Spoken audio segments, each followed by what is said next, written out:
It seems like we are. We are live. Live, all right. It is Saturday. It is December 19th. It's 10 a.m. on the West Coast. And it's time for Clutch Radio. Right. Here we are. So we are going to be answering people's questions and doing our regular things. I'm going to start today with a topic I wanted to talk about as a separate topic, but it was very interesting. So I'm going to start with it today, and you'll have to find out what that is after we officially start the show. Here we go. Here we go.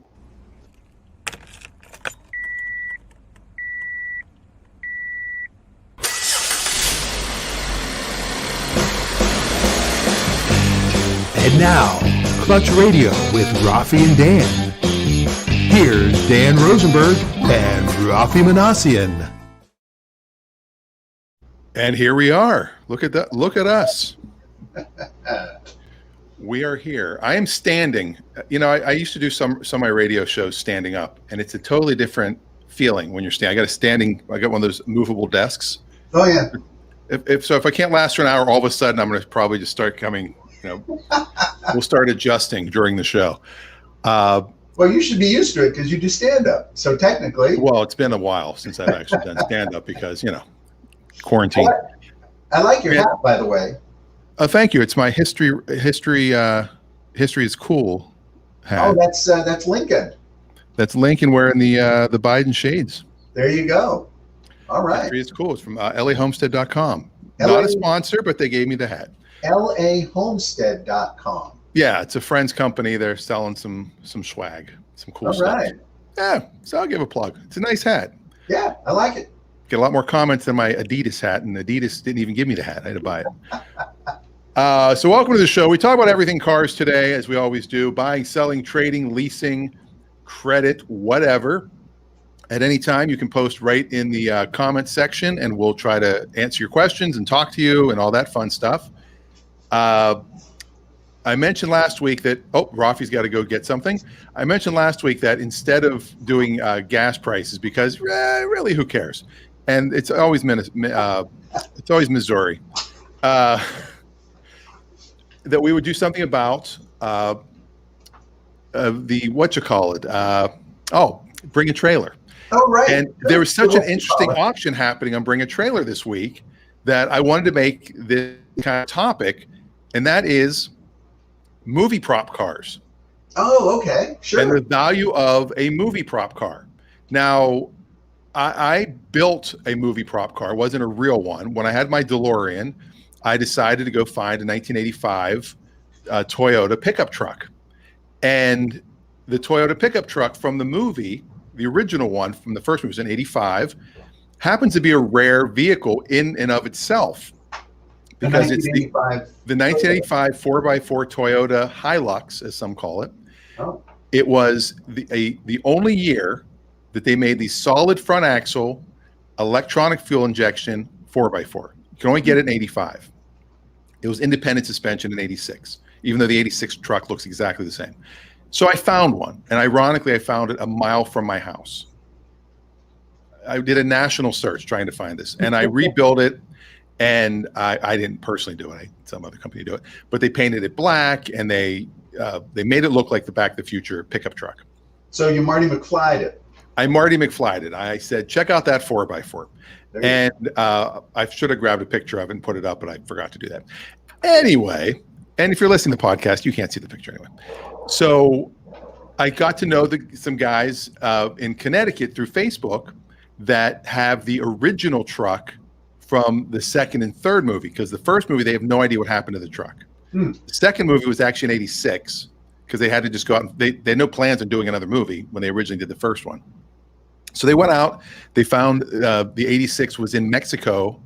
It was painted bright orange with a blue interior, like somebody totally redid it. These guys bought it, and they turned it back to the movie truck. And it's actually the real truck from the movie. So theirs has some value, way more than mine did. Sure. And as we saw, one sold on Bring a Trailer not too long ago for $58,000. That was a knockoff as well. Yeah, that was one done up also. Yeah, it was not the one from the movie. And I think people might have thought it was. And these guys that build it also bought the the wrecked DeLorean from the end of the third movie that was on the ceiling of Planet Hollywood. That's in Hawaii, I think. And they also bought the old car from, the one with the big flux capacitor on the hood. Yep. That he used to go back to 1885. They have that. Those are the originals, though. And then they bought Doc Brown's convertible. So these guys are collecting. So Tucker is a great movie. And when this one showed up and it was cheap, I was like, I wonder if I could become one of these guys that owns a movie prop. And it's not an actual Tucker. And I'll pull up the picture of it here real quick. This is a replica movie prop. Right. This is it's I believe the way they did this was they took body molds off of an original Tucker, and Coppola did the movie, and Coppola actually has a Tucker. It's at his winery. It may have moved from there since, but so they took so his whole body is fiberglass, a fiberglass shell. And you can see that even the bumpers and all the stuff that's supposed to be chrome isn't chrome at all. It's just painted silver because it's a movie prop. It just has to be good from a distance. And, when you see it at quick glance or maybe milliseconds on the screen and quick pan passing, you're not going to stop and you're not going to jump up and go, oh, it doesn't have real chrome. So it's a very, very good facsimile if you want a Tucker. And, yeah. Now, it doesn't run. It doesn't drive. It was built on, I think you said, a Ford LTD chassis. 1974 Ford LTD chassis. Okay. And so it's got some mechanicals, but it's just the amount of effort that it would take to get this to be a driving car is out of the question. So it's basically a garage ornament. And the history that goes with it is certainly of interest because, the Tucker movie was a pretty big movie at the time. And, Tuckers, genuine Tuckers, I think they built 48 of them, 47 or 48 Tuckers. A genuine one is going to be $1.5 million to $2 million now, maybe even more. The last one that sold was in that range, I believe, maybe more. But there's the interior. You can see you basically just, it's probably steerable so that they can move it around. But you can see the foam, the compact foam that was used to sort of shape and make the structure on the inside. That's about it.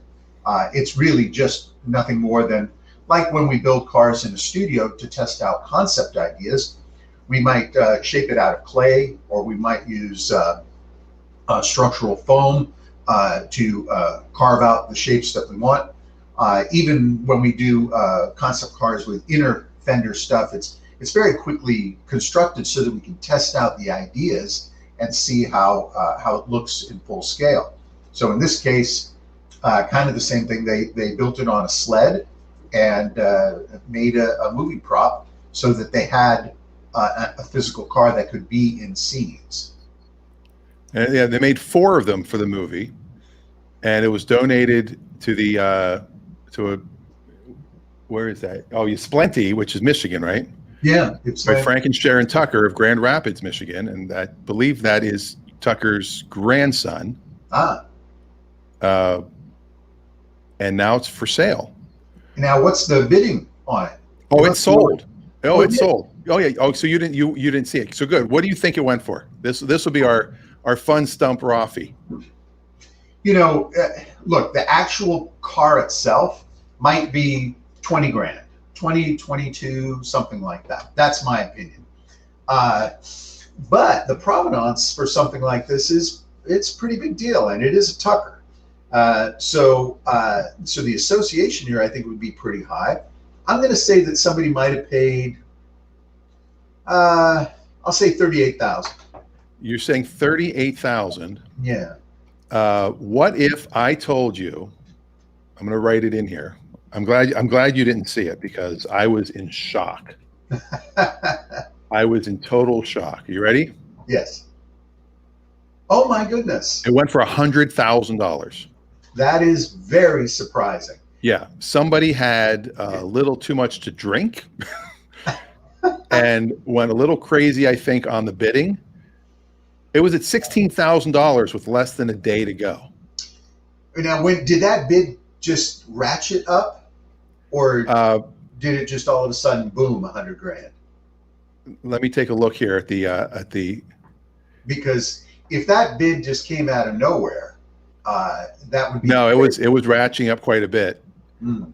It was at 75,000 at 12:47 with a 1 o'clock ending time by the eventual winner. Stephen Tebow is who won it. That's his name on here. And then at 12:48, somebody bumped him by 500. So he's like, screw you. He went to 80,000. And then a minute later, somebody went to 80,500. He's like, all right, 85,000. Like, he really wanted this car. So it was between him and another guy. The other guy was going up 500 at a time, and this guy was going up 5,000 at a time.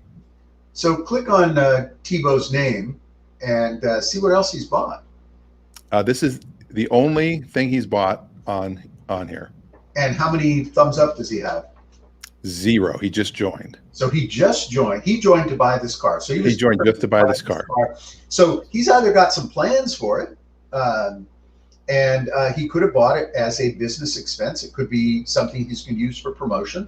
He might have some ideas that he wants to use it in some capacity for, maybe he has a car restoration shop. Maybe he wants to park it out in front of a business that he owns to attract attention. From a marketing perspective, if you're a large company and you want something to draw attention, $100,000 is nothing in advertising expense. Yeah, put it in your showroom. If you're a dealership, people come by to look at it. Sure, and then you can tell that story. You not only get to tell the Tucker story, you get to tell the Tucker movie story. So you get both stories without having to spend $1 million to $2 million for a real Tucker, which for all accounts is not a particularly well engineered or developed automobile. But you can't develop too much with only 50 of them. Yeah. Now, I had a car called the Paxton Phoenix, and the Paxton Phoenix was made in 1954. And when I bought that car, I bought it at the Paxton liquidation auction in Santa Monica. And there were 2 cars there. One of them was the concept sled, basically, which is essentially a movie prop. And I bought this one, and the concept sled sold as well. And I thought, well, I got the real thing. Why do I need the fake one? And somebody bought the fake one, and it ended up on display in a mall in I think it was Sherman Oaks. And the fellow that had the store there, he had like an antiquities shop with vintage guns and vintage Western stuff, and there was the car right in the middle. And he drew a lot of attention, and so it served his purpose. And I ended up selling mine to a museum, and then a very good friend of mine bought the car from the museum, and he still owns it today. Wow. Yeah. Well, there you go. Well, the guy that lost also just signed up for this car, and he did have some comments. And one of his comments was, I was just going to use it for charity purposes, but it's all yours. Yeah, and that's another thing too, is certainly you can use it for charity. Again, to draw attention to whatever charity you're trying to raise money for. You could put this in the center of a big hotel banquet area and do a Tucker themed or 1940s themed gala of some sort. Now, you won't be doing that today or within the next few months, but if you plan or for a year from now, it'd be a great item to have there. And then do your raffle for pictures next to the Tucker, so everybody's dressed in 40s clothing, and they can stand there and have their picture taken by a professional photographer next to the Tucker, and fun stuff like that to help raise money for some important group that needs the cash. Now, I just Googled Stephen Tebow. Apparently, he's quite a car collector. I mean, this is his webpage. Well, there you go. And again, one of the things we're seeing in a lot of these car purchases is that's a rare three-wheeler, by the way. A lot of these high-end car purchases now, people are buying cars because they're looking at the current situation, the COVID situation, and they're not putting off things that are going to make them feel good and make them happy. They're not putting off those purchases because there's a lot of concern that 2021 is going to be a repeat of 2020. Yeah. Yeah, this guy's got quite a collection. Yes, he does. So, I mean, apparently he's got his own little museum. So this is a perfect car to sit in a museum and not actually. Yeah. And 100,000 to this guy doesn't look like much. Oh, look at this one with a keyboard in it. That's probably one of Liberace's cars. You know, I wish my brother George's car was here. You know, you're absolutely right, Dan. And you think these are all great cars to look at, interesting. But if they've got histories, he can use the histories for promotion. This would be his banner, you know, for his museum. Come see the Tucker from the movie Tucker, and for $100,000, that's a great investment for him. But Yeah. I'm surprised, $100,000. That's all the money in there, and then some for something like that. Yeah. And it looks like it's going to a good place. So that's kind of cool. It's not, Oh, it really? wasn't a drunk guy who thought he was buying the real thing. You know, I've got right now 3 listings on Bring a Trailer, and including one which is a giant, fantastic rig with enclosed trailer for somebody who wants to go vintage racing. Oh, wow. Yeah, and 2 vintage race cars as well. So it's a great market to sell in, and they are, I think, the leaders in online auction right now. Yeah. I mean, they're and it's like I've said before, they're an entertainment source. You can sit and just look at cars and read stories and learn about things. And if you haven't been to bringatrailer.com, by all means, it's free to watch. It's free to watch, and it's a lot of fun, especially when the auctions come to a close. That is a lot of fun. Yeah, and I love some of the BS comments that people make about cars. That's not the right color silver for the brake lining. Yeah, there you Really, go. you're talking about the brake lining? The brake lines are the wrong color? Okay. There is always somebody on Bring a Trailer whose father worked on the assembly line where they assembled the transmissions. They used 9 ratchet head bolts and not 8. And anybody who looks at that can tell that it's completely wrong. And you know what's happened is the stud broke off and it's stuck inside there. And how dare anybody restore a car? You know, that sort of thing. Insanity, absolute insanity. But it's Now- also great because you find a lot of really good details when you list a car that you know. Let's face it, even you and I, we know a lot about cars, but we miss a lot of things because we're not paying attention to the level of detail that a lot of these other guys can. Especially if they've taken a car completely apart and they've had it spread out over the garage. They know every little wire, every little connector, every little bit, and that helps because they pop in and they go, "Hey, by the way, I noticed you're missing the commambulator." And we go, "What? There's a commambulator that goes on this?" You go, "Sure." And you go, "By the way, I've got one. Give me your address. I'll mail it to you." Yeah.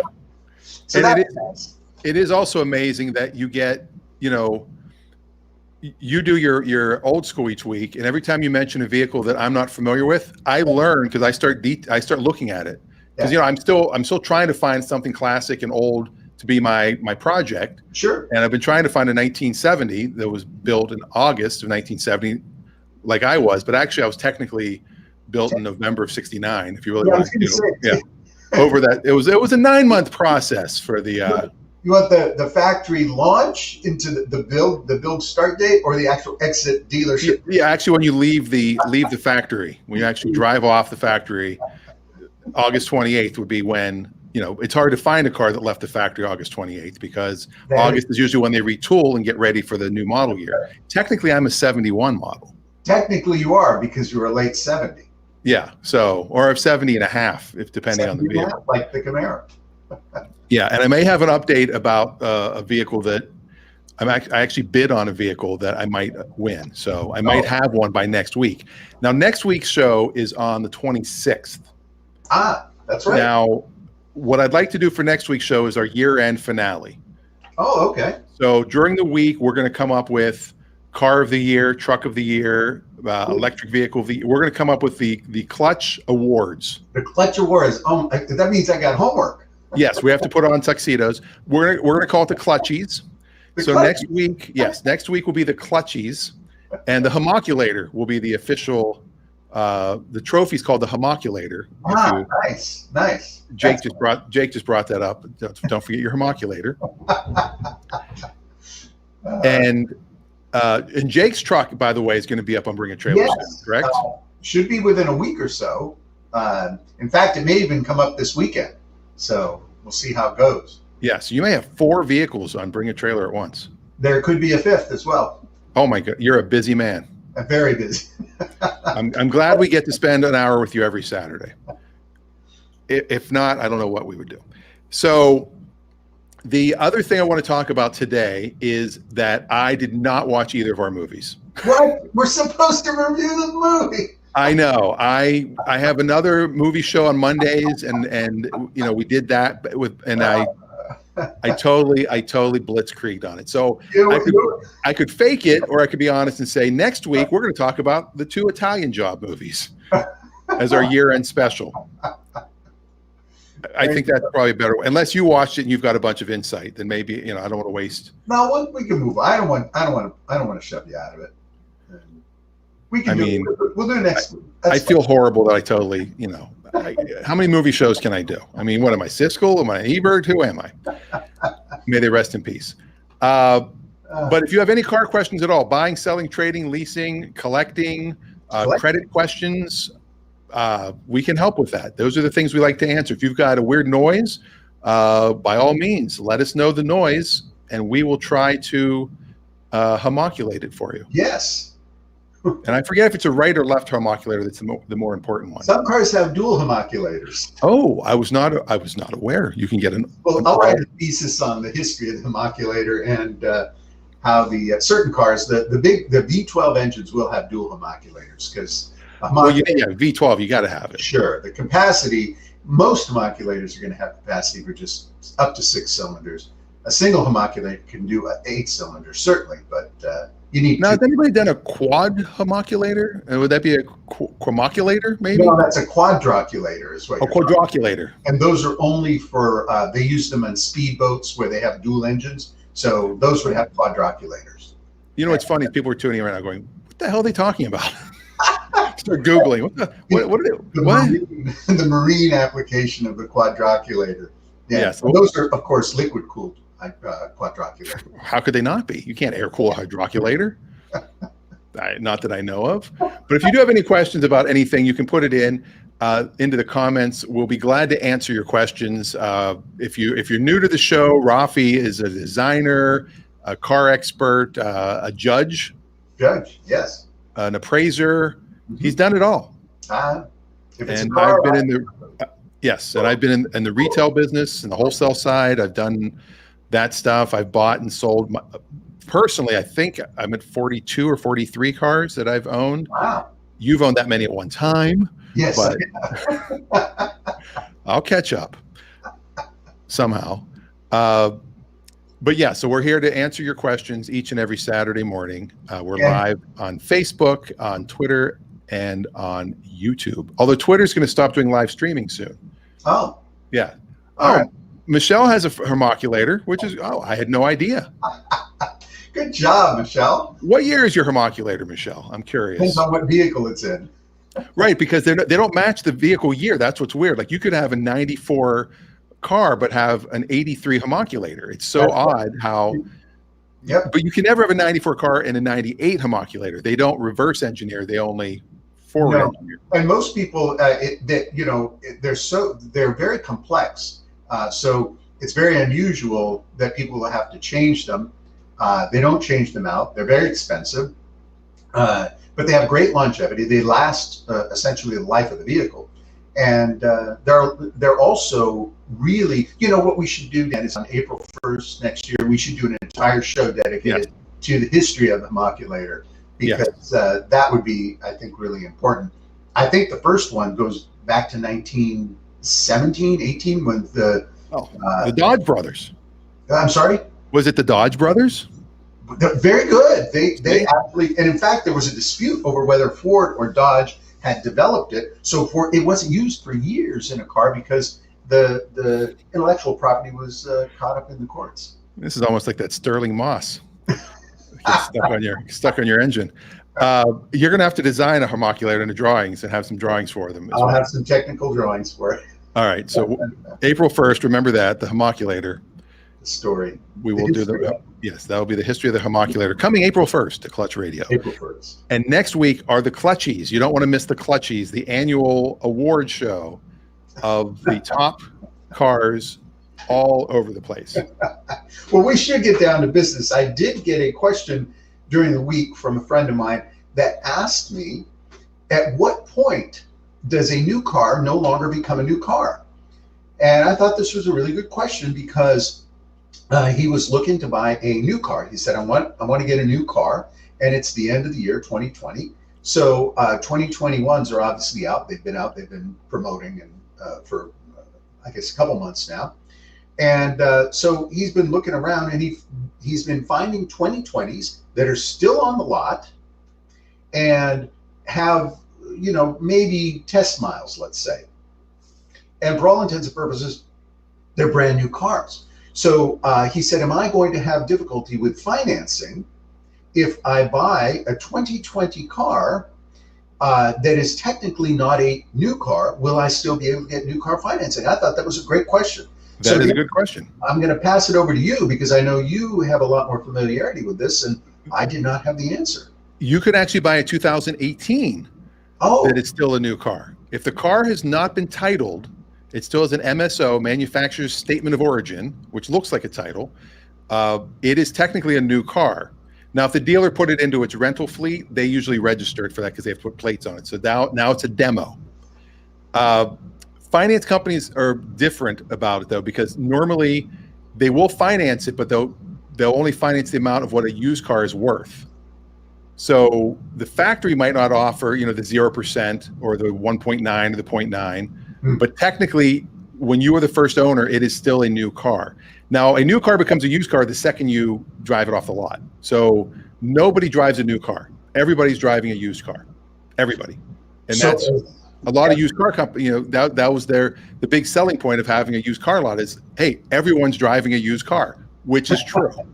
That is true. So if it's still on MSO, it's still a new car. It's still a new car. So if and I've seen collectors selling cars that they basically brought home new from the dealer, have it shipped to the house, put it in the garage, and it's claimed to never have been titled and still on MSO.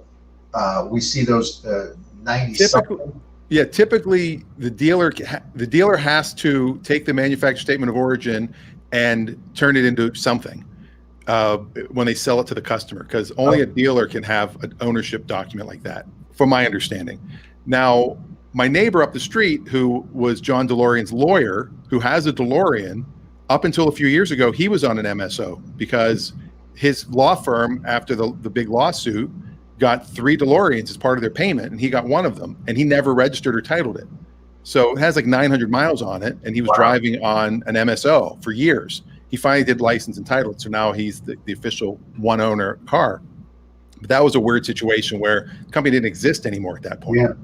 And I believe the MSO was from Consolidated in Ohio, which was the company that bought the rights to all the parts and all the leftover cars at the end. That's a company that owns Big Lots, by the way. Can you imagine if you went into a Big Lots and you bought a DeLorean? You have to buy, a 3-pack or something. But yeah, especially 2020s. 2020s are still new cars. So even if you go into 2021, and they'll do special financing deals on 2020s to get rid of them, probably until March or so, you'll still be able to get a 2020 at 0% if they're doing the 0%, because they really want to push those out. Then they get to the point where now they're competing with their 2021s. Right. So now they don't want, they're like, hey, dealer, you didn't sell it in time. it's up to you to get rid of this car now. Sure. And a lot of dealers will grab those, put them in their rental fleet for their or their service loaner fleet, because that's all they can do with them at that point. Yeah. And those cars are typically always for sale, by the way. Like if you go in for service and they give you a loaner car, this one's pretty nice. If you went in and said, I want to buy this exact car, I would say 9 times out of 10 they will sell it to you and make you a pretty good deal, because they've already written it back. It's a used car. They can't sell it at new car pricing. Yeah. Yeah. Sometimes you can still get new car financing on that car too, which is interesting. So you can still get special financing. So I hope that answered the question. But yeah, 2020 is not a used car until, of course, you buy it. Then it is a used car. But while you're shopping, if you can find a new old stock, as they call it, NOS, then yeah, buy it, and you can probably save a ton of money and get a car with 0 miles or very few miles. All right. So I hope that answered the question. By the way, Michelle did point out she has a her-moculator, because Jake's is a him-moculator, and it's a her, not a him. So hers is much more complex, she said. She makes an excellent point. We'll certainly make that distinction in the history of the hemoculator and the origin of the hermoculator, which I believe, if I'm not mistaken, there's a series of ribs inside the hemoculator, and to develop the hermoculator, one of those ribs was actually removed. Oh, I thought you were going with the ribbed. I thought you were going with a whole other dirty way to go with that.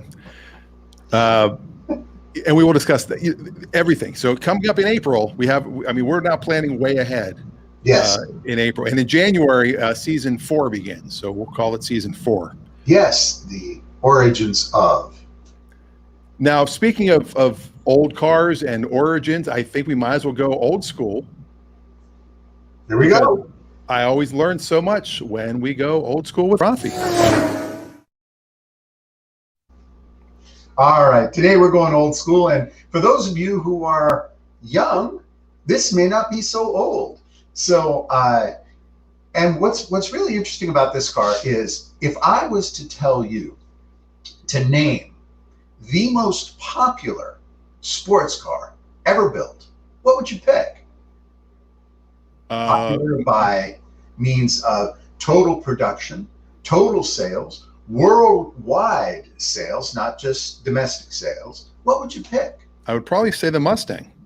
Excellent, but the Mustang is not a sports car. It's a pony car.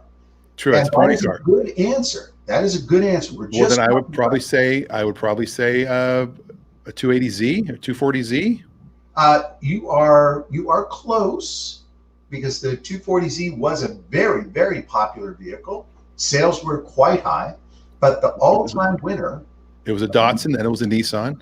The most popular, the most sales, and still continuing to run. Yes. Is the Mazda Miata. Really? So today we're going old school with the Mazda Miata. Wow. And to do that, we have to journey back, believe it or not, to 1989. Well, look at this, Chris Frank, because we're on a delay. He said it, Mazda Miata, before you said it. He did put it in the comments. So good job, Chris. That's absolutely correct. The Miata was a phenomenal success, unbelievable amounts of sales, so popular that dealers just could not keep them. People came in flooding looking for that vehicle. It was a phenomenal automobile.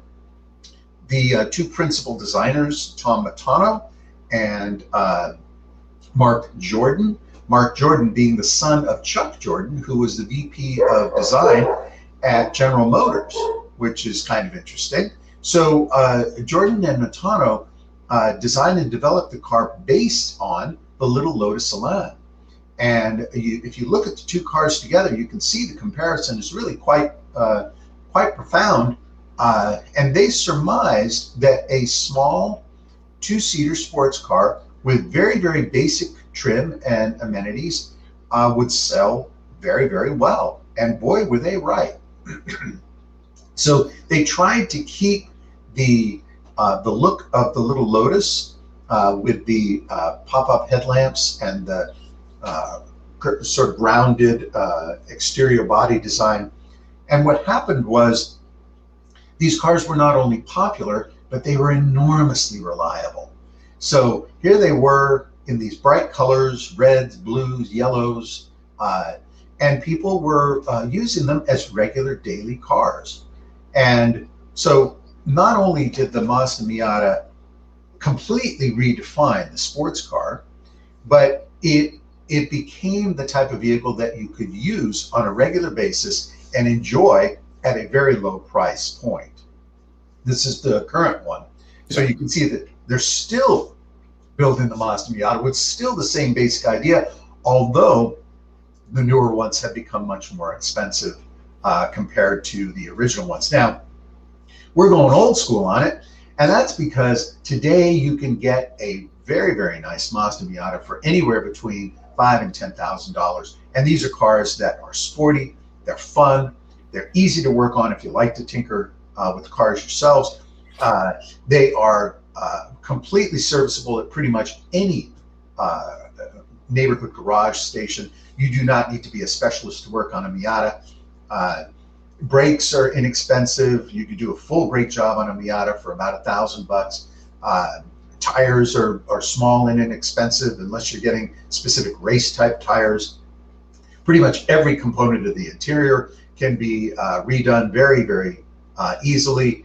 And body and paint is fairly simple, and they're not so precious that you worry about restoring one and making it perfect. A friend of mine bought one just recently, first generation Miata from I think 89 to 97.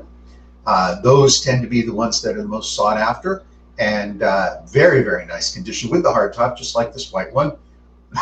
Excuse me. And he paid $9,200. So this one right here is actually local. It's a 1990, so it's first generation. You can put the classic plates on it since it's a 90. Yeah. It's 30 years old. And let's see how many miles are on it. 74,000 miles. That's low miles too. It's probably well maintained. Might even be a 2-owner car. They're asking $7,000 for it. $7,000. And see, if you think about what you get, you've got a dual overhead cam sports car with the convertible top, goes up and down very easily. It's a performance car. It's got great 0 to 60, easy to maintain. This one looks clean, has a whistle. Look at the interior, looks like it's in great shape, obviously well cared for. $7,000, you probably go there and offer less. But it comes with the club. Oh, the club. We haven't seen a club in years. Wow. You know, I found a club once that was unlocked. I didn't have the key for it. I think it was in a trade-in at a dealership. And so, you know, they're going to throw it away. I'm like, I'll take it. And they're like, there's no key for it. I go, well, I'm going to put it on my steering wheel anyway, because if someone's going to break in and they already see the club, I'd rather they just take the club off and cut through my steering wheel. You know, at least it's there to deter them. There you go. But there is a little paint issue above the windshield. It's a white car. A white could not be. I mean, you could literally do it with a paintbrush and fix that. You can use a little. White is very easy to maintain, to repair. Not difficult at all. And so for $7,000 here, you get a fantastic, fun driving car that you can put the top down and you can go driving, wind in your hair, sport around. When you have a car like this, you find that driving changes completely. Take the top down, and even a regular drive to the store or something like that becomes a little bit more of an adventure. You turn the radio up a bit. If it's cold outside, you crank the heater, and off you go for very little money. I may be there this afternoon looking at this car. We may have finally found the one. It's not a 70, it's a 90. So I'll make myself 20 years younger. There you go. So there you go. Now these cars, they did have a reputation of being lady cars. Well, that's I'm going to. What was the reason for that? And I'm not saying, I'm not being sexist. I'm just saying there was a conception, and it's a misconception, that Mazda Miatas were, the lady driver. Right. It's a misconception, not a misconception, and that's an interesting thing, because there are some cars that do get that. The Pontiac Fiero got that when it first came out. The Honda Del Sol. Some of those cars get that moniker because people find that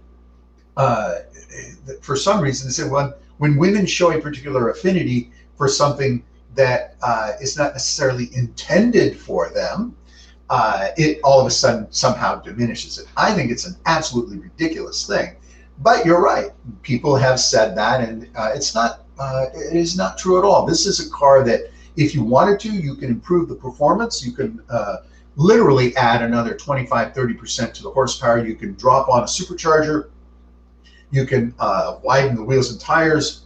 If you wanted to do body work, you can slightly modify the fender treatment. You can do all kinds of things. And there are people who build these cars up to where they've got enormous acceleration potential, and they can outdo street Ferraris. So from a performance perspective, I don't think that's the issue. I just think that people find that women tend to like them because they're very attractive cars, and they're not problems. So they can drive them, enjoy them, and somehow they characterize this as a way that somewhat diminishes the vehicle. But in fact, I still think that it's one of the best and most successful sports cars ever built because it's available to everybody, and they can drive and enjoy it as they please.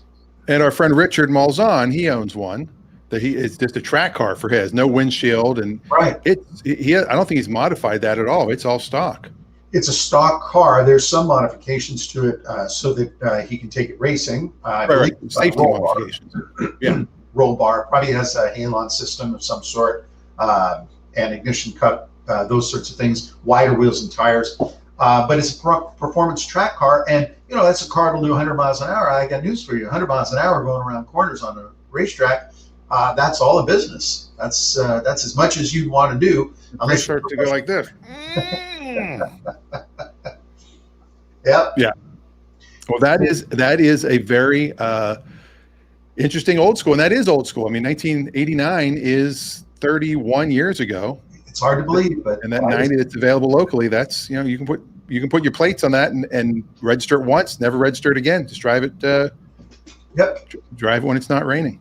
Absolutely, even when it is raining, because the convertible tops are actually quite good, and that one's got a hard top. You can put the hard top on it, and the hard top, by the way, is lightweight enough that you can remove it yourself. You don't need a second person if you learn the maneuvering to do that, but it can be done. I've seen it done.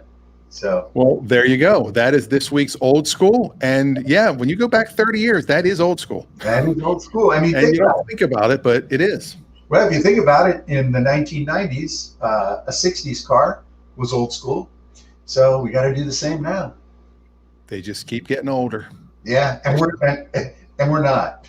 No, of course not. We're ageless. Now, another segment we used to do that we haven't done much of, and this is a good time to do it because it is the year end. And going back to the question that you had earlier in the show about timing to buy a 2020. Sure. There are some amazing deals right now. There's a lot of the 72 and 84 months for 0%. 0%. 0%. And I'm not. I know you're a big believer when you buy a used car once all the depreciation's gone. You buy a 3 or 4 year old car.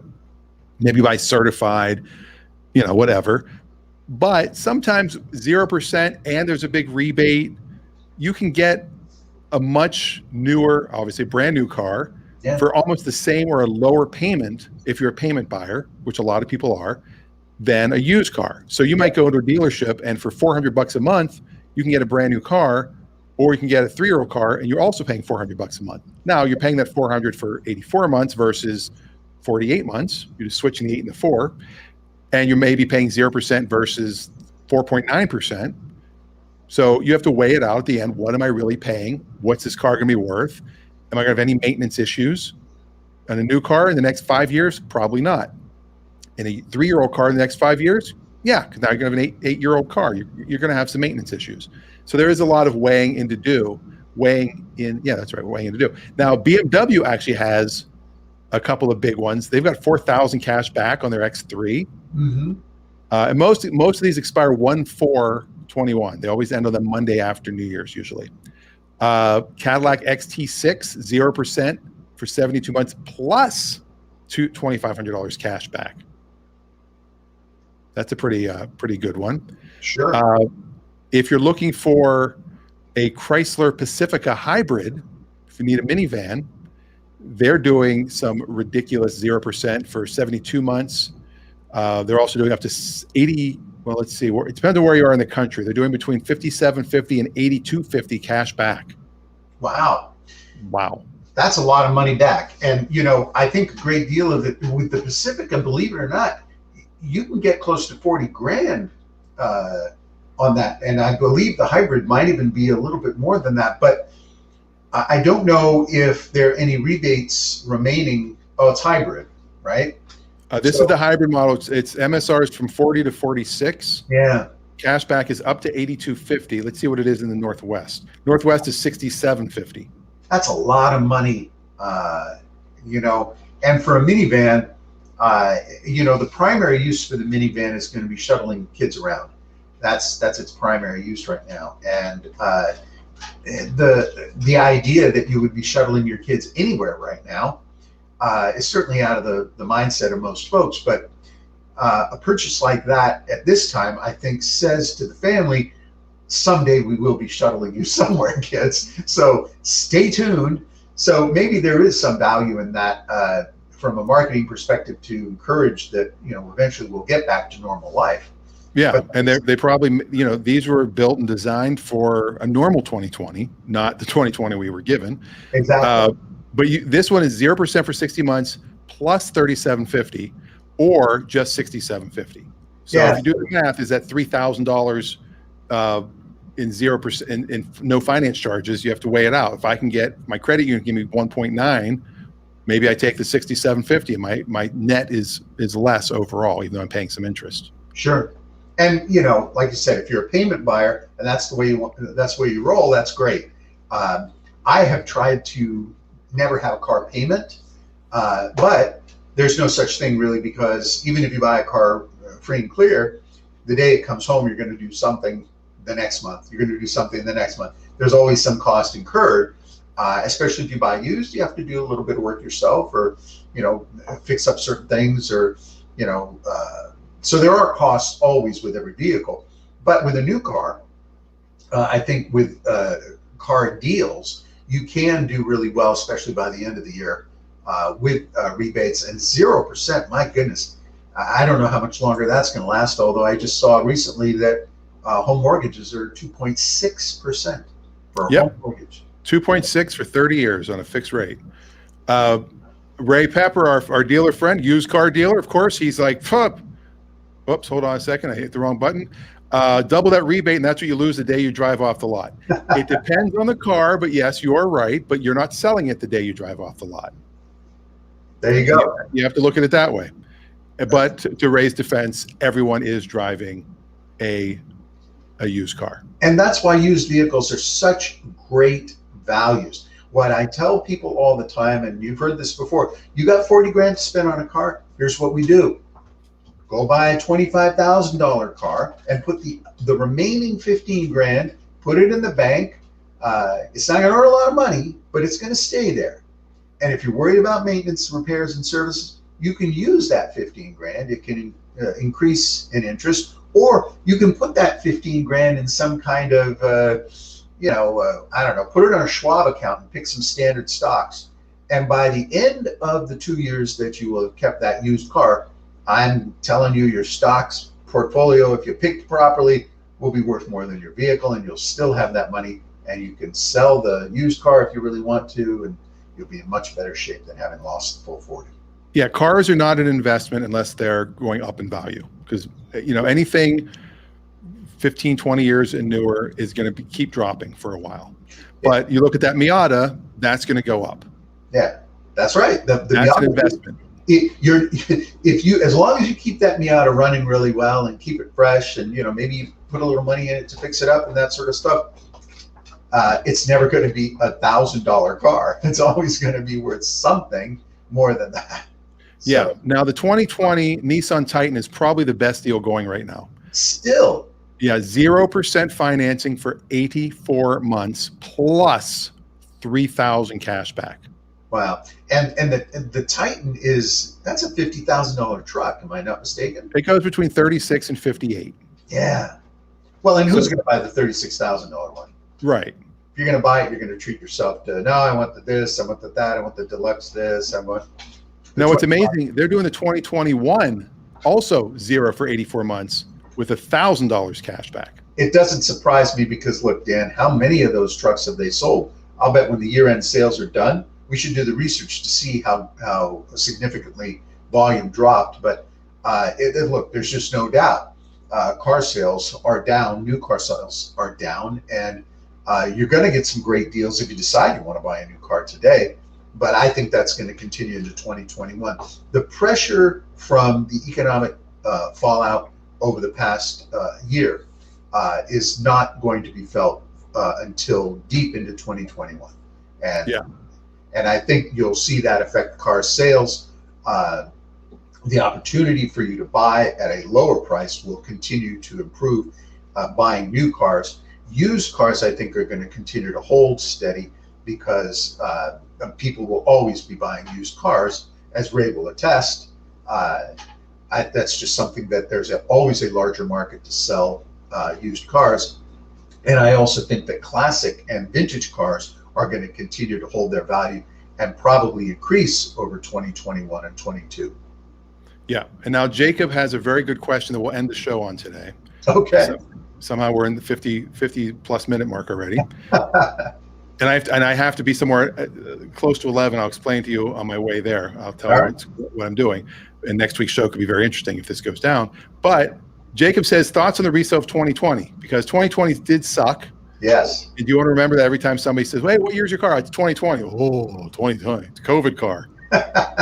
So do you think from a marketing standpoint and from a historical standpoint, are there certain years of cars in the past that are just, holy crap, that was, a 74, is a 74 a Watergate car? I mean, one of the things about automobiles is disasters economically do not affect the cars, do not collect the stigma of negative history in the world. They do collect the stigma of negative automotive history. For example, the Pinto still is the car that's going to explode. The Corvair, the Vega, various cars will have that stigma, but it will be associated with its manufacturing foible or some difficulty. But that's also to your advantage because there are certain cars that were manufactured very minimally or low production, and that makes them valuable because just a few were made before the company threw in the towel and said, "Let's forget about it. We're never going to finish this run." I think the very first Honda S2000, I think there were only 900 and change of them made, and those are considered, hen's teeth. You just can't find them. So a really nice first year Honda S2000 is something that's sought after because not many were made. Last year cars are often sought after. If 2020 was the last year for a particular car, it would be sought after. I don't think that the pandemic stigma will attach itself to any particular vehicle. But I've got a perfect example. The Porsche 911. Yeah. 911 is still a great car, and 911 is a horrible day in history. That's right. And go ahead. And speaking of good days in history, our friend Ron asked about his 2020 Corvette that arrived yesterday, which means he finally got it, and it's a 2020. Yeah. And that's the first year of the new Corvette, the first year of the mid-engine. Absolutely. And so that's always going to be an amazing year for that car. And that C8 is a phenomenal car. Ron got a beautiful automobile, and he was smart. He picked a color that looks fantastic on that car and is a rare color combination. And you look back, if you look at a 1960 Corvette that had rare colors, those are the ones that sell for the most. And Ron's not particularly he's the type of buyer that likes to get what he wants, so he selected that car very specifically, but he was smart to get that color because it's a fantastic looking car in that color. Yeah. And yes, 2020 Corvette absolutely going to be one of those sought after years because it's the first of the mid-engine, and people will continue to chase that down. It will be even more valuable if for some reason General Motors decides in 2022 we're not going to do a mid-engine Corvette anymore. It's too much manufacturing problem, too much difficulty, and they say, boom, That's it. Not only no more mid-engine, no more Corvette at all. So that would, and the Corvette homoculator could be a huge issue. yes. So that could potentially happen, and in which case, then Ron will have, in a matter of a couple of years, a $500,000 Corvette. Yeah. So, Zeus bronze. yeah, that's a great color for that car. Yeah. It's so not typical that you can't. When I first saw that color on the palette, I thought, what made them think that was going to look good on a Corvette? And then I saw it on the Corvette, and I went, oh, that's what makes it look good. And Jake makes a good point too. They don't really call them 911s anymore. They're really 964s, 933s, 995s, 997s, 99. You know, he is right. But the 2001 911 really is. There's problems with that car. Isn't that the one that had some issues? The 2001 year, and it's 911 2001. Yeah, So- no, you're right. But the heritage architecture of the 911 is still referred to in the Porsche circles. They still generally refer to it as a 911 or part of the 911 series. Once that heritage architecture is gone, then it will no longer be referred to as the 911. But you know, it's that type of design is so important to Porsche that you see the heritage architecture even in their SUVs. So, All right. And John Liebling joined the show today, and he said we had him at Cars. We had him at Cars. So thank you all for watching today and listening. If you're listening to the podcast, obviously you're not listening to it live. Why not come see it live? come see it live. Especially for the Clutchy Awards that are coming up. Not the McClatchy Awards, the Clutchy Awards, not to be confused with the newspaper people. The Clutchy Awards are coming up next week. We will have many awards, a Lifetime Achievement Award. We may do the in memoriam. We may do everything. Oh, we even have commenters saying hi to each other. What a community we're building here. And a shout out to both Ron and to John, because I haven't seen either of them in a long time. And yeah, eventually we'll get to do Cars and Coffee in person again instead of our weekly Zoom call that we do on Thursdays. And we'll get to see this Corvette and other various cars. And I look forward to it. If you have any questions during the week, of course, you can send them to my email, dan@danrosenberg.com, or you can comment on the Clutch Radio Facebook page @Clutch Radio. You can find us there. Like that page as often as you can. I think you can only do it once, but that way you will always find out when we're on. And we're on every Saturday at 10 a.m. And next week will be the award show. And until then, we will say goodbye, drive safe, and wear a mask. wear a mask, everybody. Please. We got enough 2020. But do not put a LeBron on your car. We'll end with that. We'll leave it with that. Yeah, no LeBrons. Now, LeBron, totally different. If you have a LeBron James sticker or something, that's fine. He's a great basketball player. No LeBrons, especially on a Le Car. You do not want to put a LeBron on a Le Car because you'll look ridiculous. Oh, my. See you later. See ya.